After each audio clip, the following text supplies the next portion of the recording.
Welcome back, loyal fight fans, to another fantastic, of course, episode of Boxing. Eat that shit up, dude. And, of course, the thumbs up button is greatly appreciated. The subscribe button if you have not already, but sharing the content around doesn't only just help me the most in boxing, but any of your favorite YouTube channels. So remember that, because that can help them as well a lot. And that being said, we've always had a little silly saying on this show, and it goes something along the lines of this. If you have a friend, a family member, a crazy ex-girlfriend, or you even go to take the trash outside in the dumpster of your apartment building, and there's a crazy homeless guy shooting up in the dumpster, ask them, do you like combat sports?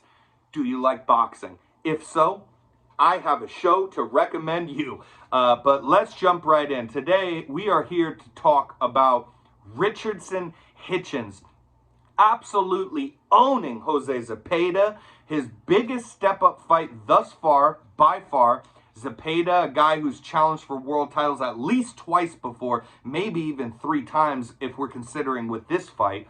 Zepeda has more, double the amount of pro fights that Richardson Hitchens does. He's a veteran. He has more knockout wins than Richardson Hitchens has in pro fights. So this was, let's see where Hitchens is at. I picked him to win, won some money picking him to win by decision, which was only a -140, and it didn't surprise me that he won by decision. But here's the thing that I'm here to talk about today and ask you, so I really do need you guys, drop in the comments if you're an actual boxing fan who knows anything about what you're talking about. I do want to hear people's takes that follow the sport and actually just aren't, fans of some guy. I mean, I want to hear realistic takes of what you think of this, but I think that Richardson Hitchens is the best 140-pound fighter on earth, and that nobody at 140 pounds beats him right now. Nobody. Shakur is not up there. He's at 135, so you got to keep that in mind. But at 140, I don't think Teofimo Lopez beats him. I don't think Regis Prograis just fought Zepeda, and he had a close fight where Zepeda was kind of coming back a little bit with him. I mean, that's like the common opponent in Hitchens and Prograis' last fights to compare them by. But yeah, and I don't think he beats him. I don't think Teo beats him. Devin Haney is up at 140 now, and that's the catch. I don't think Devin Haney beats Richardson Hitchens. I think Richardson Hitchens beats him. He beats Ramirez. He beats Josh Taylor, I believe. He beats everybody that is at 140 pounds. So I want to know, what's your take on that? And that being said, I'll elaborate a little bit.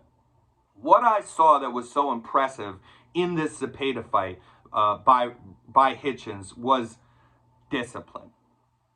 Disciplined game plan and never deterring from it. So what that means to me, at least, is, and what I saw, is that there's a lot of guys that you see come out, their coaches give them a really good game plan, they're able, and their coaches believe, and they believe enough that they're able to perform this game plan where they can safely win rounds, and they take these fights where even if we think, oh, it's a little bit of a toss-up, they always believe, no, we know, and we can pull this off. And so you do see guys go out, like Hitchens did in this fight, and stick the jab, move off to the angle, be a great distance manager, never let yourself get cornered, and eventually suck the hope out of a guy that's going to try to walk you down and throw a lot, because you'll counter him, because he's getting his head jabbed off, and because he can't hit you. Because you're not letting more than like a 2-punch combination go at a time before you reset or step off the line and throw more. Just everything's so safe, right? And I already see, like, fellow real boxing fans that I respect, people that have shows on YouTube as well that I talk, I already see them kind of rolling their eyes because I get sick of these things too and these comparisons. But no, his game's not the same as Floyd Mayweather. He doesn't even really Philly shell much. I mean, it's not the same. But my comparison that I want to make is that with Mayweather, that's what he did. He's disciplined every time. So if he went out and he started off great, and then we get into round 9, and he hasn't lost a single round, you still didn't see, this is why guys couldn't beat him. You still didn't see him deter from the game plan or take unnecessary risks ever, because he didn't have to, because he can just put on a boxing clinic, then he can beat the guy across from him extremely convincingly, and then he can get all the money, get the win, get everything that you get from the fight, and he can go home to his family without his face all beat up, or some crazy knockout loss when you were winning the fight, or CTE effects down the road that you're stacking up as you go through your career. He did it the right way. And when I was younger, and I didn't know as much about the sport, but I always watched and loved it. I remember like when he fought Miguel Cotto. Oh, let's go Cotto. This guy's a dancer. He's a dancer. That's what people used to love to say. He's dancing around. He's running. He's a runner. He's a dancer. He's these things. Then it's like, oh, well, okay, fuck. He beat that guy too. Let's go Canelo. Oh, my goodness. You know, this great prospect. We thought, wow, that was a boxing clinic. Guy couldn't touch him. Okay, well, move on with the hatred. You know, it's Arturo Gotti. You know, and all these guys would sit there too in the press conferences beforehand and say, "You never fought nobody like me, because I'm gonna stick my head in your chest and I'm gonna not let you breathe, and you're not gonna be able to dance around the ring with it." Every fucking person said that, and eventually, I was one. It's like a Tom Brady effect or something, where I always hated Tom Brady, but eventually you got to look at these guys, and like I looked at Mayweather and just go, this guy's just, I mean, he's one of the greatest of all time, and he's probably no worse than literally like the third maybe greatest boxer ever, and you could have him at number 1 and make a real argument for it, dude, because the guy couldn't barely be touched, you know, and so that is my comparison as far, because it was dedication, being disciplined and dedicated to the game plan and never taking unnecessary risks. That's what Richardson Hitchens did for 12 rounds, and I just saw the hope leave Zepeda, because the only thing worse than a guy beating you up is sometimes a guy just popping your head. He's not knocking you out. You know, this guy's not gonna like knock me out, you know, most likely. But I just can't do anything, and he's not even entertaining giving me a chance to try. He's not even entertaining me going out on my shield where we could say we had this great war and I stood in the pocket with. It's just like humiliating almost, you know. And that's how it feels sometimes, you know, when you feel hopeless in there. Like, I can't hit this guy. It's like he's toying with me. And then he never even, it's like, you've won all 9 rounds. Start fighting me more. Stand in the pocket with, you know, but why would you? Why would you do that? And you could even hear Hitchens in the corner kind of arguing. I always believe, listen to your coaches, listen to your cornermen, always, always, always. But this was the only time I was like, they're telling him, listen, let's put a stamp on this. You know, you're winning all the rounds. This guy can't touch you. Start throwing more combinations. And Hitchens telling him no, because you see, he was throwing more earlier and he couldn't hit me. And then now I got him just shelled up in this inactive high guard, and I'm blowing through it and punching around it. But I can't do more than 2 or 3 before I get off the angle, step back, reset, go in for the next little bit, step back, reset, don't give the guy a chance. He said, you know, Zepeda's waiting for me to open up now more, and he knows that's his only shot. He wants me to open up more, so, and start throwing combinations right there in front of him, because he's tired, because he's hopeless, because he's all these things. That's what he wants, and that's so true. That's so true.